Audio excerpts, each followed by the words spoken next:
Bonjour et bienvenue sur le site du podcast Histoire en série, créé et animé par Nicolas Charles et Johan Chanoir. Au programme, une analyse des séries d'hier, d'aujourd'hui et de demain par des spécialistes des questions mobilisées par nos shows préférés. Histoire en série, c'est le podcast qui met en relation histoire, sciences humaines et séries.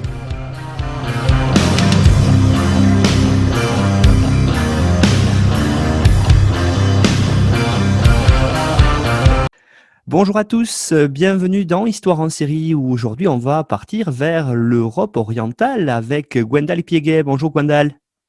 Bonjour Nicolas.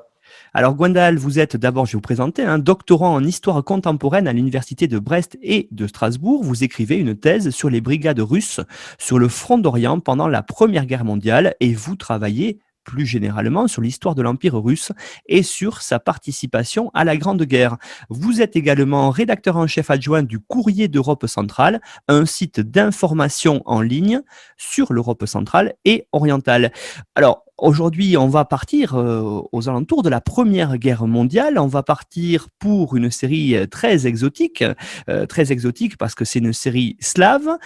Cette série, c'est quoi, Gwendal ? Alors cette série, c'est une série russe qui s'appelle en russe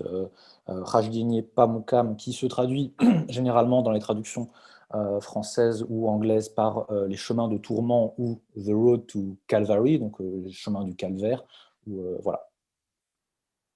Cette série est disponible, on ne la connaît pas, en tout cas bien en Europe occidentale, vous l'avez dit, elle est traduite surtout en anglais. Elle est diffusée en Russie principalement, on va y revenir dessus. Peut-être pour commencer, expliquez-nous, vous, quand je vous ai posé la question, tiens Gwendal, qu'est-ce qu'on pourrait faire ensemble, une émission sur l'Orient, sur en tout cas la Russie. Vous avez choisi cette série-là. Alors pourquoi, Gwendal ? Alors, pour plusieurs raisons. Pour déjà présenter un peu où est-ce qu'on peut voir cette série, c'est une production qui donc date, qui a été diffusée à partir de 2017, donc pour le centenaire de la Révolution russe. C'était produit par une chaîne russe qui est la chaîne NTV. Alors NTV qui aujourd'hui est une chaîne qui est majoritairement la propriété de Gazprom, donc du groupe Gazprom en Russie. Et en fait, je trouvais intéressant de prendre ce cas-là parce que c'est une série consacrée à la Première Guerre mondiale, à la Révolution russe et à la guerre civile.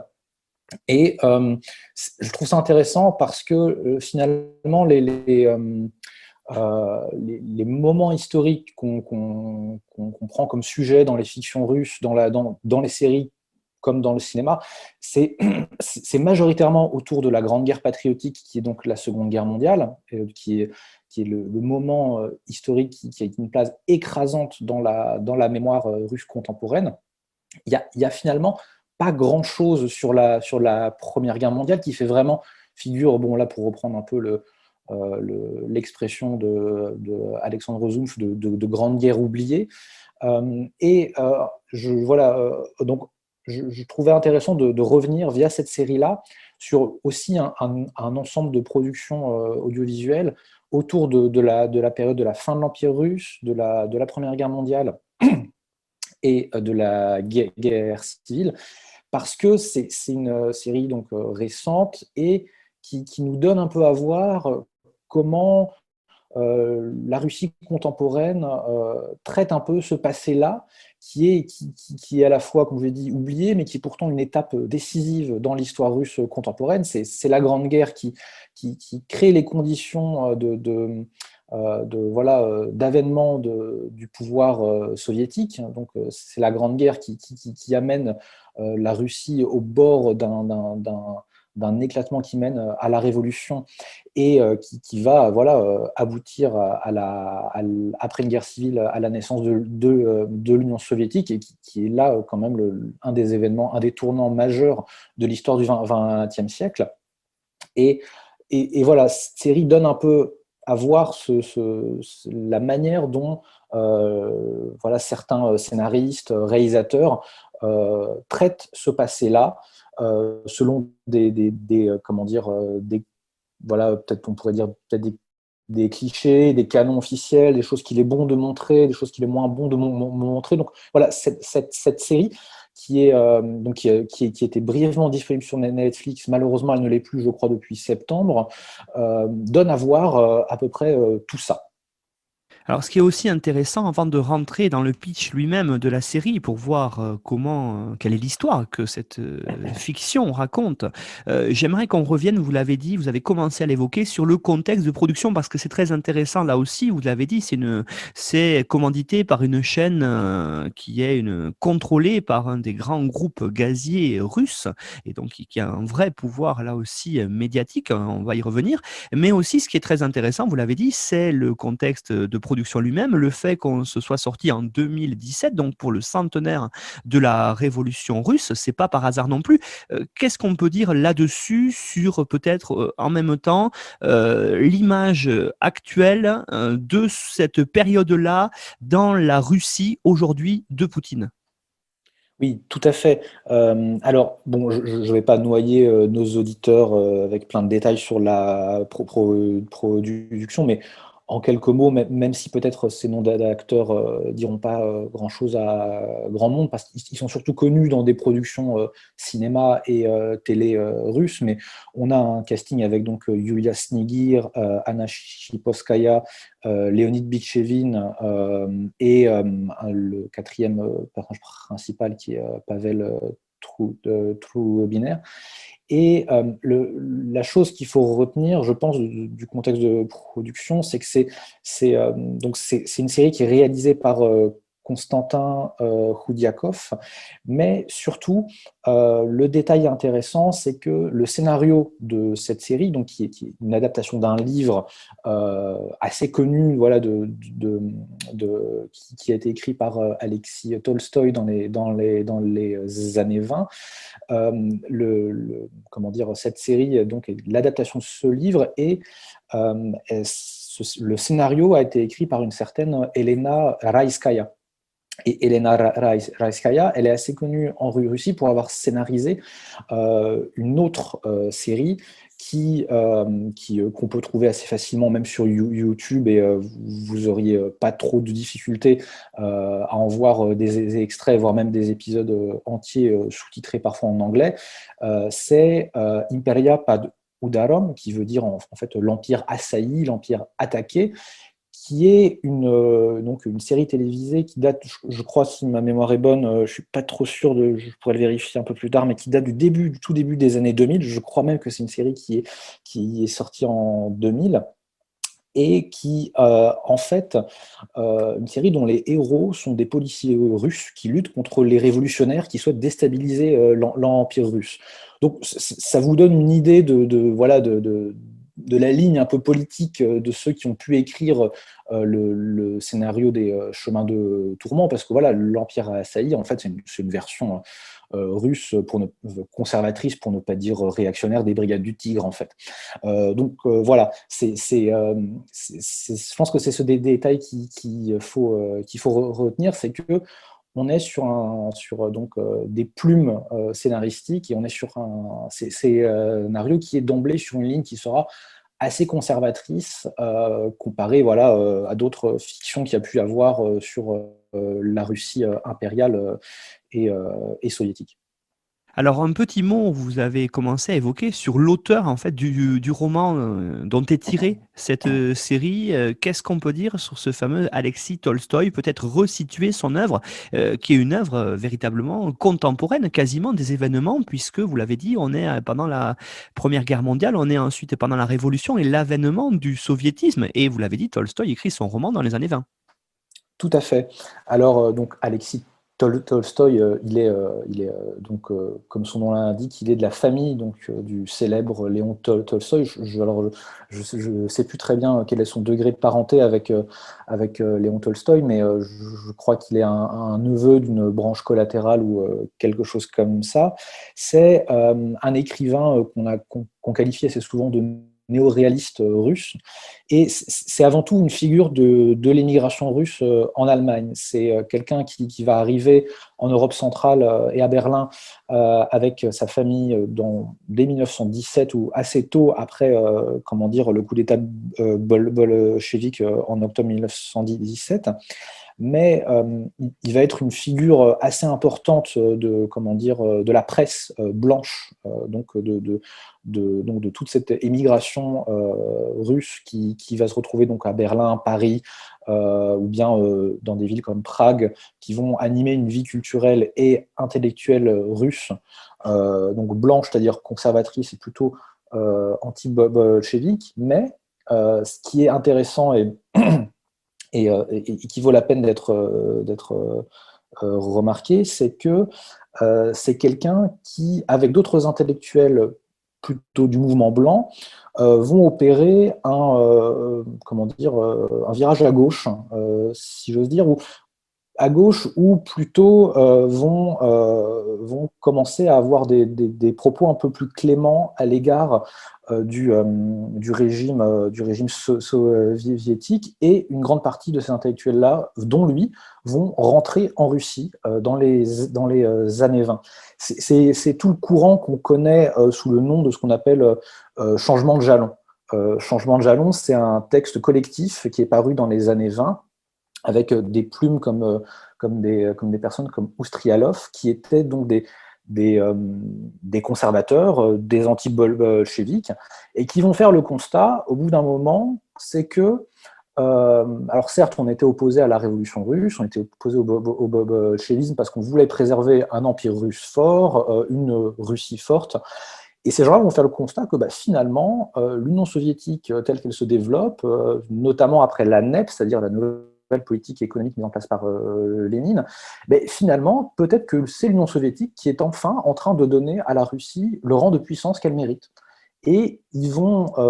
commencer à avoir des propos beaucoup plus cléments à l'égard du nouveau régime, et ils vont comment dire, valoriser des figures qui sont par exemple celles du général Brousilov, donc qui avait été un grand général russe de la Première Guerre mondiale, et qui était passé du côté des Rouges. Et ces écrivains-là vont eux également passer du côté soviétique en valorisant le fait que le régime a certes un habillage communiste, socialiste, collectiviste, mais derrière, c'est bel et bien la nation russe, l'empire russe, dans toute sa diversité, dans toute sa force, qui est de retour sur le, comment dire, sur, au plan international et au plan, voilà, et au plan politique. Et donc, Alexis Tolstoï va faire partie de ces gens-là qui vont retourner en Russie, qui vont adhérer au mouvement, comment dire, au régime. Et Tolstoï, en plus, il va avoir je crois qu'il va avoir le prix Staline ou quelque chose comme ça. Il va vraiment devenir cette figure de l'écrivain réaliste socialiste. Et plusieurs de ces textes seront voilà, de véritables louanges à la figure de Staline. Alors, en revanche, voilà, il faut savoir que certains d'entre ces écrivains sont rentrés en Russie, mais ça n'a pas empêché des personnes comme Oustrialov lui-même de finir exécutés pendant les purges des années 36-37. Donc, voilà pour vous donner un peu le, comment dire, le portrait un peu de cet écrivain et du milieu intellectuel et politique d'où il vient. C'est aussi quelque chose qui est important de mentionner. C'est, comment dire, Tolstoï fait partie de ces figures intellectuelles qui restent encore importantes à valoriser pour le régime actuel, c'est-à-dire dans la Russie de Vladimir Poutine, parce que depuis les années 90, donc depuis la chute de l'Union soviétique, il y a toute une série d'ambiguïtés sur l'émigration blanche, mais il y a un constat sur lequel tout le monde est d'accord en Russie, c'est que dans l'émigration blanche, il y avait un ensemble d'intellectuels, d'écrivains, des personnes comme Pasternak, des gens qui ont pris le chemin de l'exil, mais qui ont représenté et qui représentent encore ce que la culture russe a offert de plus beau en termes de création artistique, littéraire, théâtrale, musicale, et que tout cet ensemble d'émigration comment dire, blanche, qui a été au banc de ce que devenait la Russie pendant un moment de son histoire, eh ben, elle est importante à valoriser, à capter, à récupérer. Et c'est pour ça que ça vaut la peine de se demander, mais voilà, pourquoi est-ce qu'on adapte un roman de Tolstoï qui, voilà, en plus, donc, en fait, c'est une trilogie hein, qui a été écrite pendant toutes les années 20. Et voilà, pourquoi est-ce qu'on adapte un écrivain qui, donc, certes, était populaire à une époque, mais dont les écrits aujourd'hui nous paraîtraient quand même assez insolites parce que voilà, c'est quelqu'un qui s'est remis dans les canons du réalisme socialiste et qui peut nous paraître, quand on lit aujourd'hui, parfois assez suranné. Donc voilà, choisir ce livre, c'était pas quelque chose d'innocent non plus. Et puis, ce qui est intéressant, et on va le découvrir au fur et à mesure de votre présentation du pitch de la série, c'est aussi de voir ce contexte de la guerre elle-même, de cette guerre qui a tellement bouleversé, bien sûr, l'Europe et le monde, mais en particulier cet espace-là, alors, qui est peut-être beaucoup moins connu pour nous occidentaux, qui, historiographiquement d'ailleurs, valorisons plutôt le front de l'Ouest, et ce front-là, occupé par ce qu'on disait à l'époque, rouleau compresseur russe. On ne le connaît pas très bien. Alors, est-ce que vous pourriez, en présentant la série, peut-être revenir en même temps sur quelques éléments essentiels du contexte de la Russie pendant la Première Guerre mondiale? Oui, alors tout à fait, c'est très important. Donc, je vais essayer donc, voilà, de mêler éléments de contexte, voilà, comme vous dites, et comment dire, scénario pour présenter un peu donc, voilà, le pitch. Alors, je ne vais pas présenter les épisodes dans le détail parce que c'est une fresque où il y a plein de personnages et du coup, ce serait quand même assez, ce serait pas très intéressant. Et avec voilà, tous les noms que je vais citer, j'aurais trop peur de perdre l'auditeur, mais dans les grandes lignes, c'est une intrigue donc, qui suit finalement au tout début celle du roman, c'est-à-dire qu'on est dans le Saint-Pétersbourg des années 1910, c'est-à-dire à la veille de la Première Guerre mondiale, et on débarque un peu dans ce que la critique littéraire et les historiens de l'art appellent l'âge d'argent de la Russie. Alors l'âge d'argent, par comment dire, par succession à ce que les Russes appellent l'âge d'or de la littérature et de la création artistique russe, pardon. C'est-à-dire donc l'âge d'or, c'est plutôt la période de Pouchkine, voilà, avec tous avec Alexandre Pouchkine et tous les écrivains et poètes qui l'ont entouré. C'est quelque chose qui a été très bien décrit et raconté dans un livre que je vous conseille vraiment de lire, qui est donc Le Soleil d'Alexandre, qui a été écrit par André Markovitch, qui est une anthologie de la poésie russe de l'âge d'or, et en fait qui revient sur la poésie de Pouchkine et toute une génération de poètes qui sont, par exemple, Griboyedov, Lermontov, et du coup, c'est publié chez Actes Sud. Donc voilà, petite incise, parce que pour vous inviter à, si vous voulez découvrir cette période artistique absolument passionnante qu'est l'âge d'or. Mais donc, notre série, nous, elle se déroule plutôt dans ce qu'on appelle l'âge d'argent. Alors, cet âge d'argent, ça correspond grosso modo à ce que nous, en France, en Belgique, voilà, on appelle la période fin de siècle. À quelques années près, et voilà, et avec pas mal de parenté, de ressemblances. C'est une expression, l'âge d'argent, qui est postérieure. Hein, voilà. Les artistes de l'époque ne s'appelaient pas, ne se revendiquaient pas de faire partie de cet âge d'argent, mais donc c'est une expression qui a été popularisée dans les milieux de l'émigration russe. Et voilà, sous la plume également de la poétesse Anna Akhmatova. Et c'est une expression aussi qui est devenue classique dans les années 60, même en Union soviétique. Et c'est une période à laquelle fleurit la peinture abstraite russe, la musique dissonante, mais également des écrivains comme Tchekhov, des peintres comme Chagall ou Kandinsky. Et en fait, la série nous fait pénétrer dans cette ébullition intellectuelle et artistique russe. Et on suit l'itinéraire au tout début de deux sœurs qui sont Daria Boulavina, qu'on appelle communément dans la série Dasha, et Yekaterina Smokovnikova, qui est Katia. Et ces deux sœurs, dont l'une est déjà mariée, tombent amoureuses d'un poète qui est le personnage de Bessonov. et qui est en fait la caricature et la synthèse pour les besoins du scénario et antérieurement du roman du poète Alexandre Bloch. Le personnage de Bébé Sonov qui électrise la scène intellectuelle et artistique russe à la veille de la Grande Guerre. Mais les deux sœurs vont également rencontrer deux autres hommes qui sont Ivan Telegin, qui est un ingénieur qui travaille dans les chantiers navals de Saint-Pétersbourg, et plus tard Vadim Roshin, qui est un militaire, un officier de l'armée russe. Donc, Dasha va progressivement dans le scénario tomber amoureuse de Telegin, Katia va épouser le militaire Roshin dont je viens de vous parler. Alors, sans entrer dans le détail de l'intrigue, évidemment, la Première Guerre mondiale va survenir, tout ce beau monde-là va être mobilisé, Telegin et Roshin vont être envoyés dans l'armée russe pour se battre sur le front. Et voilà, les deux sœurs vont tantôt continuer de vivre leur vie, tantôt être infirmières, donc elles aussi mobilisées pour l'effort de guerre. Et c'est aussi le cas évidemment du poète Bessonov qui sera lui aussi mobilisé, qu'on va suivre épisodiquement. Mais voilà, pour revenir, cette grande guerre, pour la Russie, c'est quand même un des événements matriciels, voilà, de l'histoire contemporaine. Et il faut s'imaginer que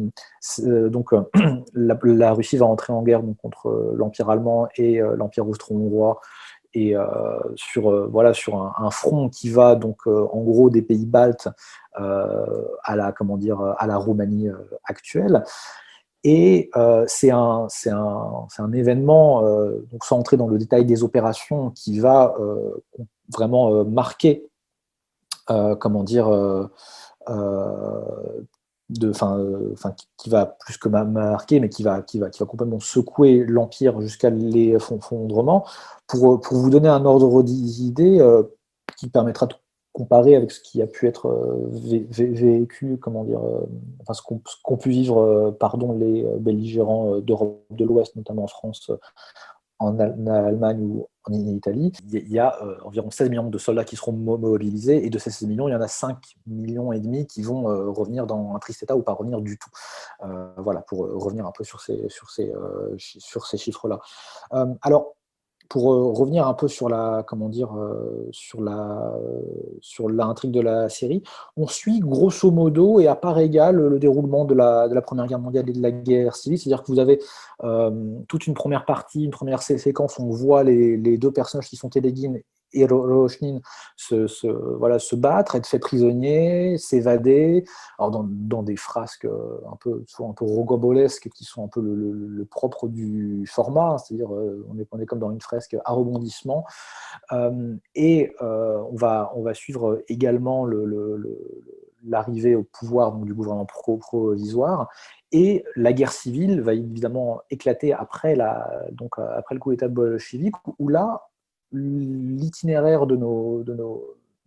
différents personnages va un peu diverger, c'est-à-dire que le personnage de Telegin va s'engager du côté des Rouges,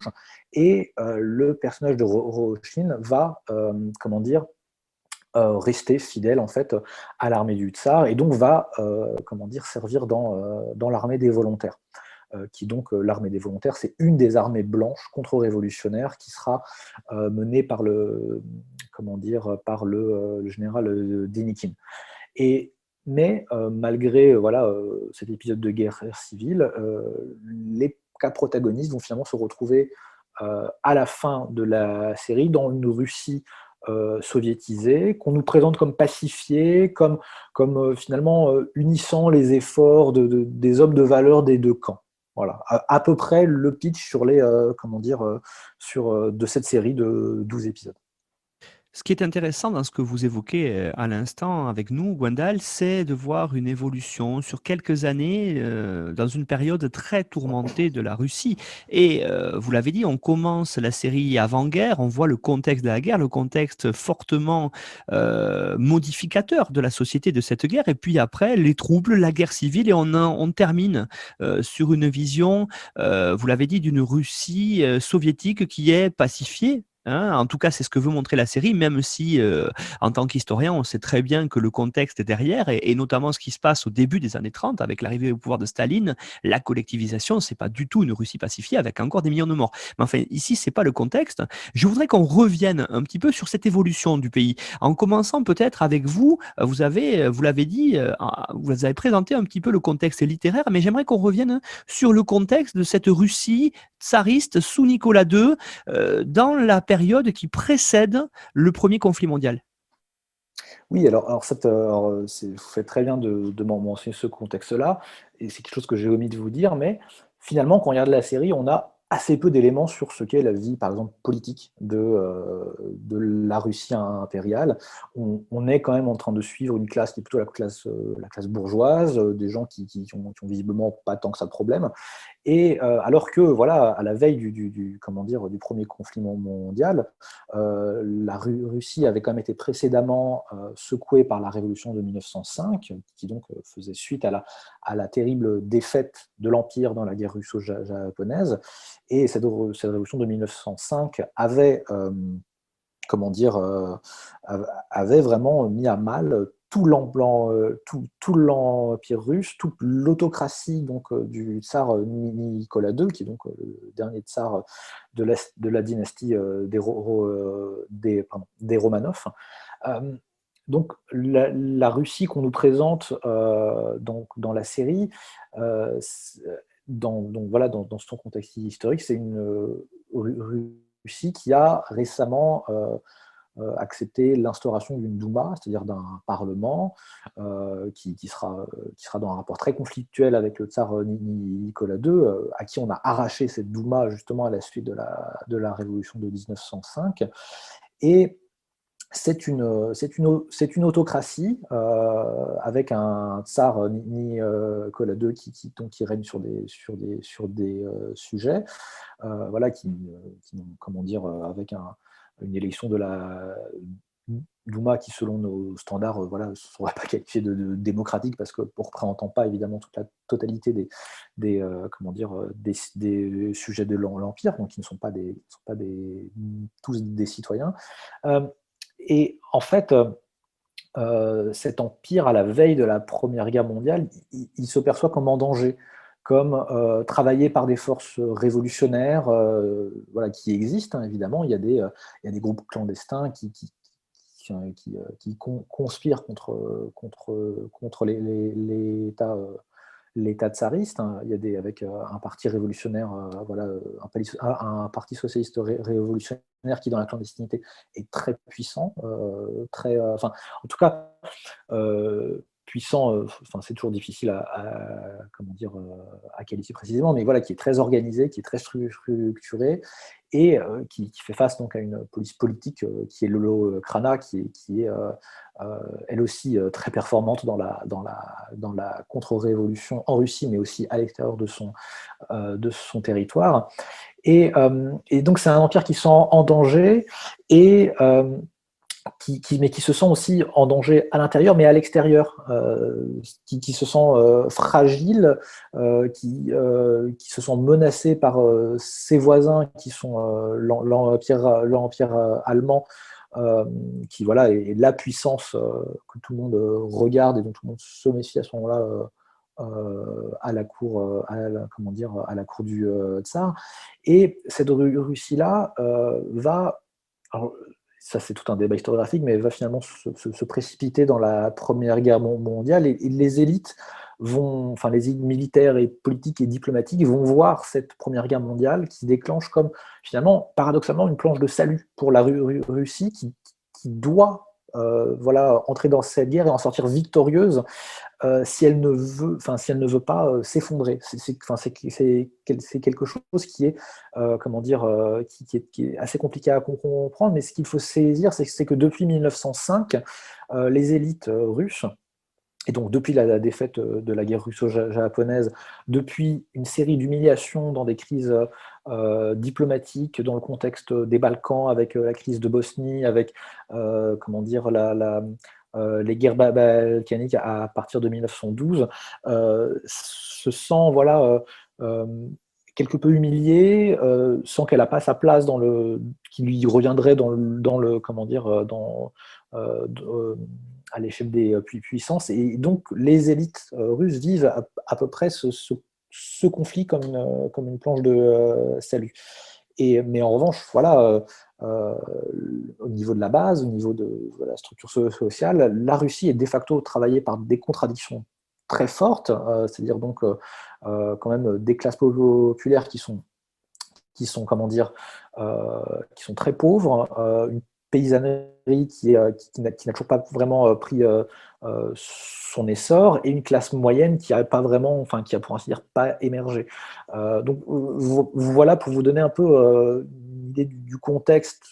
enfin de ce qu'est finalement la Russie voilà, qui se jette dans la Première Guerre mondiale. Vous avez dit, cette série, elle est sortie en 2017. On est en plein dans le centenaire de la Grande Guerre, centenaire qui a d'ailleurs été l'occasion d'un assez important renouvellement historiographique sur cette question-là. Et vous avez mentionné Alexandre Zompf, qui a publié d'ailleurs ce livre très important, hein, cette Grande Guerre oubliée de la Russie. Qu'est-ce que vous, qui connaissez très bien ce contexte-là, qui connaissez très bien les sources sur la Grande Guerre, comment est-ce que la Grande Guerre, justement, elle est représentée dans cette série-là à l'écran? Est-ce qu'on est en phase avec la recherche, ou au contraire, est-ce que dans ce que vous semblez évoquer depuis tout à l'heure, on a une vision qui est quelque peu peut-être conservatrice, en tout cas de ce qui se faisait sur la guerre, et une vision qui semble peut-être aussi arranger une certaine vision officielle du pouvoir sur la Grande Guerre? Oui, alors bon, pour prendre un aspect assez simple, c'est que voilà, quand vous étudiez un peu l'histoire de la Russie dans la Grande Guerre et que vous regardez cette série, bon, ce qui frappe quand même, c'est un certain soin, il faut quand même le signaler, pour les costumes, les décors, voilà, la patine, l'esthétique est quand même assez soignée, on est quand même dans quelque chose d'assez réaliste, à l'opposé par exemple d'une série alors je sais plus si elle est encore disponible sur Netflix ou pas, mais ils ont fait une série russe comment dire, sur le personnage de Trotsky, et qui elle était complètement baroque, qui était complètement explosive, où là on était vraiment dans quelque chose que j'aurais du mal à décrire, mais une sorte d'adaptation ivre de l'histoire de la guerre civile, avec une patine Peaky Blinders. Donc c'était, voilà, là on était sur toute autre chose. Mais comment dire, pour en revenir plus précisément au Chemin de Tourment et donc à cette série-là, globalement c'est assez soigné. Il y a quelques invraisemblances au niveau, voilà, ça c'est voilà, de l'exactitude voilà, de ce qu'était Saint-Pétersbourg à l'époque, de ce qu'était la Russie dans cette comment dire, dans cette époque-là. Mais je pense que c'est des invraisemblances qui étaient aussi un peu présentes dans le livre original. Mais voilà, qu'importe, quand on regarde, on a l'impression d'être dans une sorte de réalisme historique assez fidèle, avec très peu d'erreurs sur les uniformes ou ce genre de petits détails qui agacent parfois les gens un peu à cheval sur ce genre de choses. Mais ce qui est quand même frappant, et qu'on peut rapprocher par pas mal de détails d'autres fictions sur la Russie donc de l'époque impériale, sur comment dire, voilà, la vie au sein de l'armée russe voilà, comment dire, d'avant 1914 ou de la Grande Guerre, c'est que globalement on a un passé qui est quand même assez idéalisé. Tout est assez propre, tout est assez net. Enfin, les gens ont l'air de vivre dans une Russie qui fait plutôt envie. Voilà, je veux dire, hormis quelques petits décors ici et là, on est dans un passé très propre et très hygiénisé, qui est assez loin en fait voilà, de ce qu'a pu être comment dire, la Russie d'avant 1914. Alors, pour revenir, voilà, la guerre en elle-même est assez bien filmée. On est dans des canons visuels qui sont assez proches de ce qu'on voit dans des reconstitutions, enfin, dans des séries historiques européennes qui filment la période. Et le scénario, voilà, bon, est assez dépolitisé, en revanche, c'est-à-dire qu'on nous montre les moments de la Révolution, on nous montre les mouvements du gouvernement provisoire, mais hormis leur prise de parti personnelle pour voilà, choisir le camp des Blancs ou des Rouges, la question politique est finalement reléguée un peu à l'arrière-plan du scénario. Et, en fait, je trouve que c'est une série qui représente assez bien tout le malaise qu'il y a dans la culture visuelle russe contemporaine à représenter cette période. C'est que à la fois, on ne nie pas que c'était comment dire, une période assez violente, assez trouble, au sens où voilà, la violence sociale, par exemple, elle est pas niée. Le premier épisode se termine tout de même par une charge des forces de l'ordre, donc qui sont à cheval sur un rassemblement de grévistes des chantiers navals de Pétrograd. Mais en même temps, voilà, on est dans une autocratie qu'on vous montre, qu'on dépeint, mais en même temps, on peut, enfin, quand on regarde cette série, on ne peut pas s'empêcher d'avoir l'impression qu'on nous pousse à penser que les révolutionnaires ont quand même tout foutu par terre. Que la Russie a quand même perdu voilà, un paradis perdu, pour vous donner un peu une idée des ambiances qu'on met en scène. Et il y a également le tournant qu'on fait prendre à certains personnages. Voilà, je vous ai parlé au début de l'émission de la figure du poète Besonov, donc qui est voilà, une des stars qui n'a pas existé. Hein, donc voilà, c'est un personnage fictif qui, comme je vous l'ai dit, fait penser au poète Alexandre Blok. Et en fait, ce personnage-là, on l'enrôle comment dire, il est mobilisé dans l'armée impériale. Dans le livre, le personnage meurt, mais dans le scénario, on le fait survivre par maintes frasques et aventures, et il parvient à revenir en Russie. Et il devient un poète star du mouvement, comment dire, du début de l'Union soviétique, qui fait penser plutôt, voilà, par le tournant qu'il prend, à une figure comme Mayakovsky. Et en fait, le scénario prend cette liberté de manière, la scénariste, comme je vous ai dit, prend la liberté d'en faire une figure centrale de la vie artistique et politique également au début de l'Union soviétique, et elle en fait un personnage absolument exécrable, un poète un peu fou qui revient, qui exproprie cruellement donc comment dire, une famille bourgeoise de Pétrograd qui est devenue Leningrad, et on en fait une figure sadique voilà, de profiteur de la révolution. Et du coup, voilà, je mentionne le parcours de ce personnage pour voilà, bien essayer de vous montrer que on a la cohabitation entre plusieurs discours assez contradictoires qui sont encore quand même aujourd'hui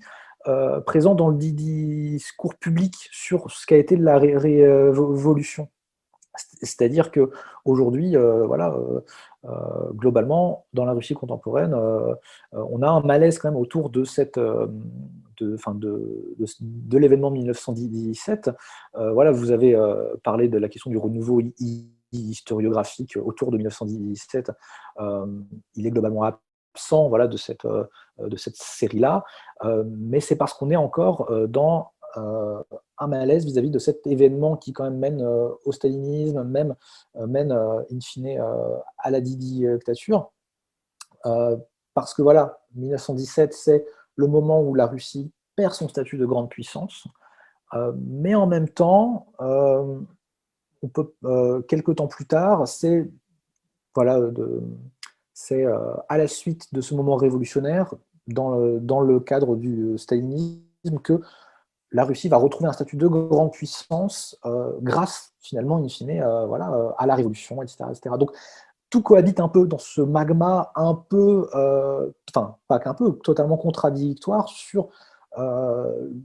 qu'est-ce qu'on essaie de dire, finalement, de l'événement 1917 et de la Grande Guerre en général.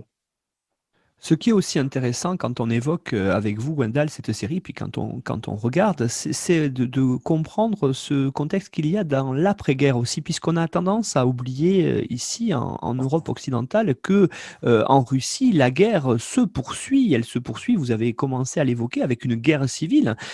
qui dure au moins jusqu'en 1921, et vous travaillez d'ailleurs avec d'autres jeunes chercheurs sur la Première Guerre mondiale, dans le collectif Pour une plus grande guerre, où justement vous avez tendance à montrer ce qui est au cœur de l'historiographie actuelle, que la guerre, ça ne s'arrête pas à la Première Guerre mondiale à 14-18, que ça commence un petit peu avant, et puis surtout que ça a tendance en Europe orientale à se terminer en 1922-23. Donc on est dans ce contexte-là très compliqué. Alors ça, justement, cette guerre civile, comment est-ce qu'elle est portée à l'écran? Parce que c'est véritablement un événement fondateur. La révolution est passée, mais il fallait pour les bolcheviks, Lénine et Trotsky notamment, euh, conquérir le pouvoir et le consolider, surtout ce qui n'est fait que au prix de très lourdes pertes et de nombreux morts dans les deux camps.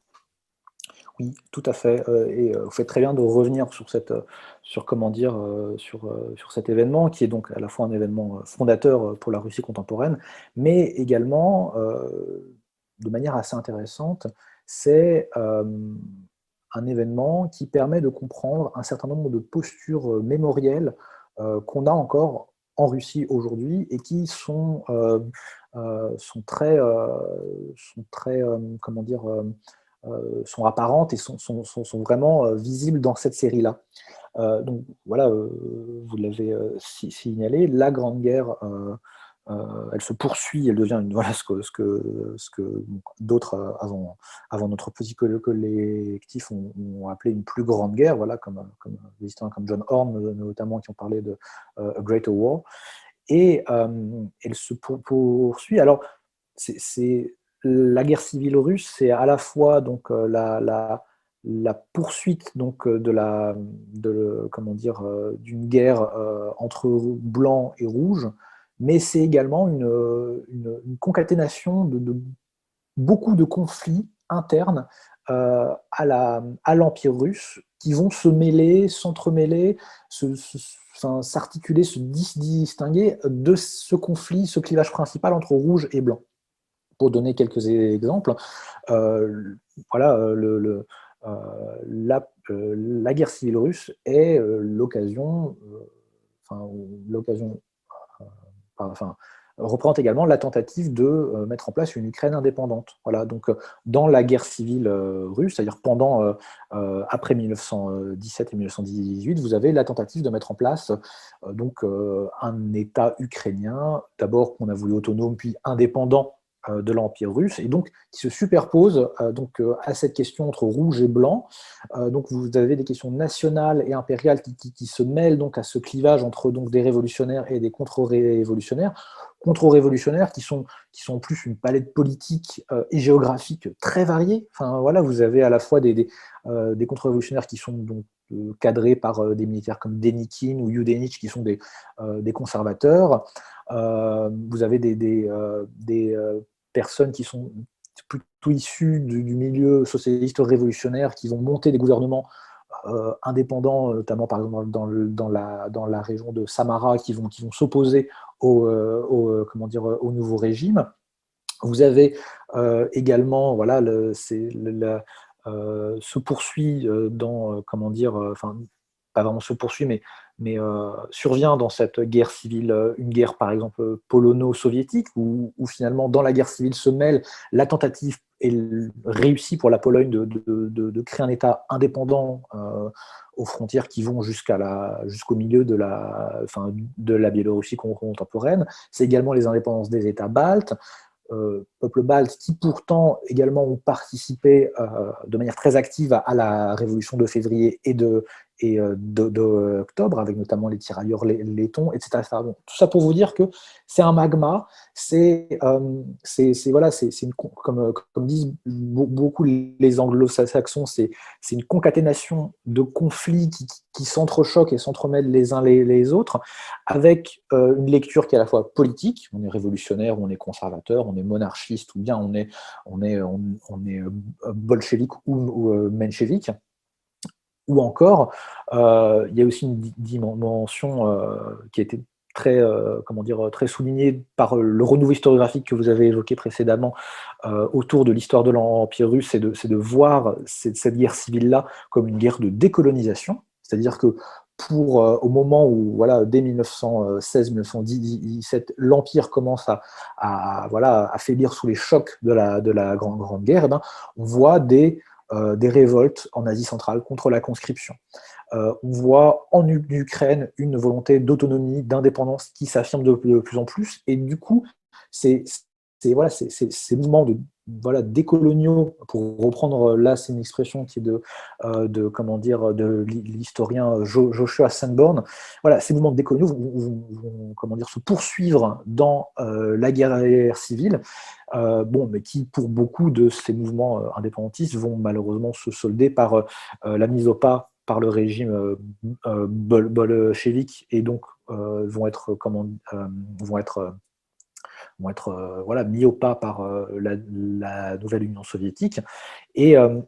donc voilà, ça, c'est ce contexte explosif, ce magma véritablement qu'il faut avoir en tête, et il est très important, je vous disais, pour comprendre la mémoire contemporaine autour de ces événements-là, parce que finalement, quand on regarde cette série-là, on suit, je vous le rappelle, deux personnages qui vont chacun prendre le camp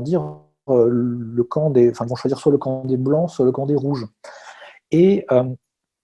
finalement, c'est quand même frappant quand on regarde cette série-là, c'est que le sous-texte ne nous dit pas clairement s'il y en a un qui serait, pour caricaturer, plus méchant ou plus gentil que l'autre. Le sous-texte nous dit quand même que les deux sont des hommes de valeur, les deux sont des hommes qui ont leur raison de choisir les blancs ou les rouges, et en plus, ces deux personnages-là savent très bien que l'un et l'autre ont choisi un camp opposé, ils se connaissent, ils vont se croiser dans l'intrigue, ils vont même s'entraider. Il y a un passage notamment où le personnage de Téléguine, qui fait partie des Rouges, qui a rejoint le camp de la Révolution, donne des faux papiers au personnage de Rochin pour qu'il passe les contrôles de la police politique dans je ne sais plus quelle région où il se retrouve à ce moment-là. Et le sous-texte, c'est que finalement, la guerre civile, c'était le chaos, c'était le désordre, c'était vraiment l'anarchie. Et donc, in fine, tout régime qui fait sortir la Russie de cet état-là, de ce behemoth, pour reprendre un terme hobbesien, mérite peut-être qu'on lui dresse, qu'on lui dresse un beau portrait. Et il est là un peu le sous-texte assez, assez frappant quand on regarde ces séries-là, c'est que l'État qui va sortir de la guerre civile, c'est l'État soviétique, et il va rassembler toutes les bonnes volontés des hommes russes qui sont des patriotes, à la fois blancs, rouges, etc. etc. Et voilà, ce qu'il ne faut pas oublier, ce que le scénariste, je pense, la scénariste essaie de nous dire, c'est que ce qui compte, c'est que finalement, l'ordre soit rétabli en Russie et que les hommes russes de bonne volonté, patriotes, se regroupent dans cette, dans cette nouvelle construction étatique. Et c'est aussi ce qui fait que, étrangement, pendant toute la période de l'Union soviétique, alors pas sous les années Staline véritablement, mais à partir des années 70, 80, et très tôt, donc avant la chute de l'Union soviétique, la figure de l'officier blanc, c'est-à-dire de l'officier contre-révolutionnaire, est revenue à la mode dans la littérature, dans la fiction russe, même dans une série télévisée qui avait été consacrée, je ne me rappelle plus le titre, il m'échappe soudain, mais à des gardes-frontières russes, et où un des personnages était en fait un ancien du mouvement blanc. Et en fait, il se mêlait extrêmement bien, il s'intégrait très bien à la nouvelle construction étatique parce que c'était un patriote. Parce que c'est quelqu'un qui, au fond, voulait préserver la grandeur de la Russie, etc. etc. Et du coup, voilà, la guerre civile est vraiment un moment très important qui, déjà historiquement, mais au niveau de la mémoire, il permet de comprendre ce qui est valorisé dans le discours politique sur cette période. C'était que l'important, c'est que la Russie sorte de l'anarchie, que la Russie sorte du désordre et que des hommes, voilà, la remettent sur pied. Pour poursuivre cette conversation, Gwendal, j'aimerais maintenant qu'on en vienne à l'esthétique de la série, parce que quand on évoque cette période dans nos imaginaires mentaux, peut-être à la fois d'historiens bien sûr, et puis d'occidentaux, on a tendance à avoir en tête des images de films de réalisme socialiste, hein, Eisenstein notamment, avec son fameux film Octobre, qui a été pendant longtemps une des rares, entre guillemets, sources autour de ce conflit-là. Alors comment, vous avez commencé un petit peu à l'évoquer là, mais comment cette série se situe dans le cadre de la production, j'allais dire, filmographique et scénaristique autour de la Première Guerre mondiale? Oui, alors, c'est vraiment quelque chose qui vaut la peine d'être fait, je trouve, pour cette série-là. C'est vraiment de la remettre en perspective avec toute une production cinématographique euh, récente et un peu moins récente autour donc de la Première Guerre mondiale et de la Révolution. Alors, comme je l'ai un peu sous-entendu précédemment, on se rend compte en regardant la série que on est quand même dans une Russie idéalisée. On a, comment dire, une belle Russie d'avant 1914. On a des beaux lieux, les intérieurs font envie. Souvent, les personnages vont, comment dire, en villégiature, soit en France, voilà, comme faisait une grande partie de l'aristocratie russe sur la Côte d'Azur avant la Première Guerre mondiale, mais également dans une Russie plus, comment dire, plus campagnarde, plus bucolique. C'est notamment le cas autour de toutes les scènes qui se passent à Samara, donc voilà, qui est qui est plutôt au centre de la Russie, dans le, comment dire, dans le bassin de la Volga. Et, euh, et là aussi, on a une esthétique qui se rapproche un peu de ce que la chercheuse Cécile Vessier a décrit dans ses travaux sur le cinéma russe contemporain, et notamment autour de ses travaux sur le cinéma de la famille Mikhalkov. Donc, bon, peut-être que les auditeurs connaissent les films de Nikita Mikhalkov qui sont assez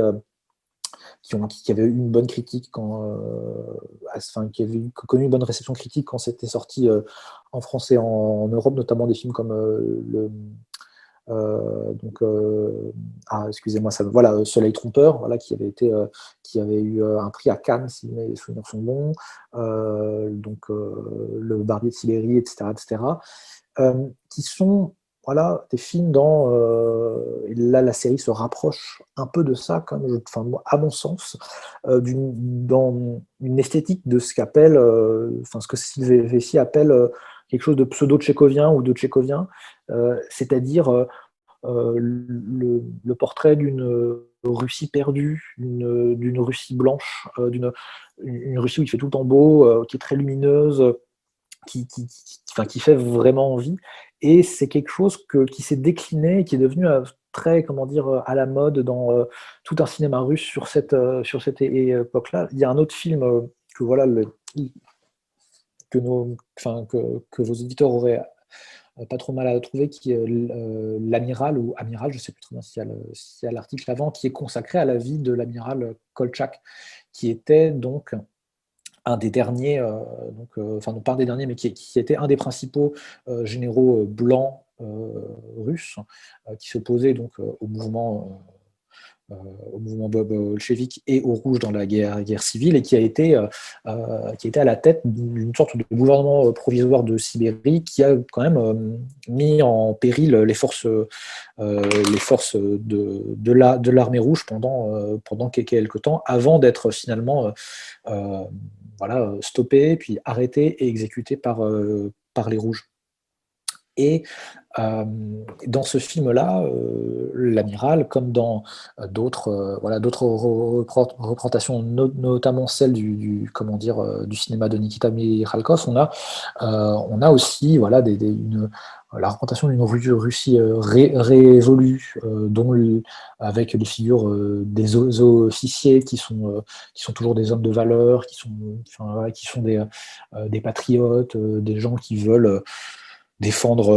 la Russie, défendre leur famille, défendre les valeurs conservatrices. Et c'est un narratif voilà, qui est aujourd'hui très, très affirmé dans les productions cinématographiques comment dire, qui portent voilà, sur ce passé russe. Alors, et voilà, ça aussi, je l'ai évoqué précédemment, on a vraiment dans cette esthétique la figure centrale de l'officier, hein, qui est au centre de tous ces scénarios-là, mais jusqu'à l'excès. Alors, voilà, ils sont largement magnifiés. Quand vous prenez un film comme l'Amiral, voilà, vous avez dans ces plans avec tous ces beaux officiers de marine russe, tout de blanc vêtus, vraiment avec leur uniforme super propre, super classe. Ils ont l'air tous prodigieux, etc., etc. Et, et, euh, et ça rejoint voilà, pas mal de canons visuels qui sont vraiment très répandus maintenant sur l'armée russe, sur l'armée impériale, sur la Russie d'avant 1914. Et, euh, et c'est un, comment dire, voilà, je mentionnais les travaux de Cécile Vessier, mais c'est également quelque chose qu'on voit très bien enfin, qui est très bien analysé dans les travaux de deux autres chercheuses, dont je vous recommande vraiment la lecture si ça vous, comment dire, si ces thématiques vous intéressent, qui sont donc Marlène Laruelle et Margarita Karnicheva, dans un livre qui est sorti il y a peu de temps, que je vous recommande, qui est Memory Politics and the Russian Civil War, Reds versus Whites, qui montre que, en fait, la figure des officiers, donc qu'ils soient blancs, comment dire, par exemple, c'est des figures qui sont très populaires dans le cinéma et le narratif contemporain parce que ils peuvent être interprétés par les courants conservateurs en Russie comme les défenseurs du tsarisme, de l'autocratie et de l'orthodoxie. Ça, c'est quelque chose qui est très répandu cette figure est très répandue dans l'imaginaire nationaliste russe et également voilà, dans toute une série de groupes qui en Russie de reenactment de la Première Guerre mondiale, des scènes de bataille où c'est vraiment devenu une mode très importante comment dire, dans les milieux nationalistes russes. Mais ils peuvent, enfin voilà, comment dire, ces figures blanches peuvent aussi, voilà, être, comment dire, appréciées par une droite russe plus libérale qui voit des élites éduquées, conservatrices certes, mais voulant moderniser le pays, etc., etc. Et ça, c'est quelque chose qui est présent à la fois dans le cinéma de quelqu'un comme Nikita Mikhalkov ou dans ses représentations visuelles de la Russie contemporaine, c'est que l'officier est valorisé, qu'il soit rouge ou blanc, comme un homme d'État. Voilà, un homme qui va incarner le retour de l'État contre la guerre civile, contre le désordre, et, et parfois de manière totalement apolitique dans ses représentations visuelles, alors que ben, voilà, le contenu, le contenu politique du combat qu'il y avait dans la guerre civile et donc à l'issue de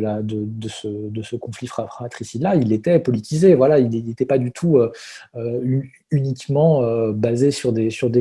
considérations de savoir si ces hommes seront capables ou pas de ramener un État russe debout, fort, puissant, etc. Etc. Et au-delà donc de cette, comment dire, de cette esthétique tchécovienne sur voilà, ces belles scènes de réunions de famille, ces belles scènes d'intérieur de palais, d'ambiance pétersbourgeoise, voilà, du siècle d'argent, bah, il y a aussi voilà, un sous-texte qui revient toujours au fait que la pierre angulaire de la vie privée, politique russe, ça doit être la famille. Les protagonistes sont deux sœurs, hein, donc voilà, on va suivre un peu les déboires de la vie familiale qui sera déchirée par la Grande Guerre, par la Révolution, puis la guerre civile. Mais on va voir aussi le cheminement de ces deux officiers qui vont prendre des chemins totalement divergents, mais vont finalement revenir et retrouver leurs épouses, qui sont ces deux sœurs-là, et vont même vivre une vie de famille présentée de manière extrêmement idéalisée dans différentes scènes, mais pour montrer ce sous-texte-là, c'est que c'est une valeur très conservatrice, c'est la famille, c'est la pierre angulaire de la vie privée et politique en Russie. Ces familles sont tenues par des femmes qui sont certes qui sont mises en scène d'une manière assez moderne quand même dans la série, mais qui pourtant valorisent avant tout leur rôle de pilier de la famille et donc d'une structure d'autorité qui est conservatrice. Voilà. Gwendal Piégay, merci beaucoup pour avoir participé à l'émission, pour avoir partagé avec nous cette série russe dont la thématique était autour de la Première Guerre mondiale, de l'avant, de l'après surtout, et jusqu'à l'installation du régime soviétique et de la création par là même de l'URSS au début des années 20, donc dans cette Europe orientale, on l'a dit, très tourmentée par une guerre finalement, comme l'avait évoqué il y a quelque temps le musée de l'armée, une guerre à l'Est, une guerre sans fin. Et je pense qu'en regardant cette série, on comprend bien cette thématique-là, très très intéressante, sur laquelle vous travaillez énormément avec votre groupe de recherche de jeunes chercheurs très intéressants. D'ailleurs, je souligne, et on le mettra en bibliographie, que vous venez de participer à un ouvrage collectif là-dessus, sur les sources pour une plus grande guerre, très très intéressant parce que ça fait partie du renouvellement historiographique sur le conflit et donc l'adresse de cette parution, vous la retrouverez sur notre site internet histoireensérie.com à la page de l'émission numéro 101. Et oui, on était déjà au numéro 101. On vous remercie à tous et à toutes d'ailleurs pour nous soutenir, très nombreux, et nous faire parvenir vos messages de satisfaction. On va essayer de continuer d'ailleurs comme ça. Et celles et ceux qui voudraient écouter le résumé de l'émission ou en tout cas aller voir ou le télécharger, vous pouvez vous rendre sur le site internet de notre partenaire nonfiction.fr. Gwendal, merci beaucoup vraiment pour cette émission, puis j'espère qu'on pourra se retrouver pour évoquer une autre série, en tout cas russe ou sur l'Europe orientale, très bientôt. Au revoir Gwendal, merci. Au revoir et merci Nicolas.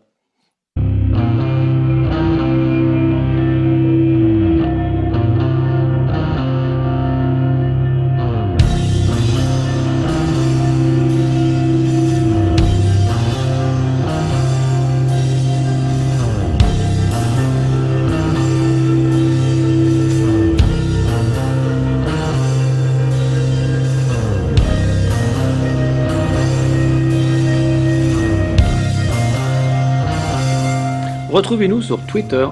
@HistoireEnSérie pour connaître le programme à venir ainsi que des conseils bibliographiques.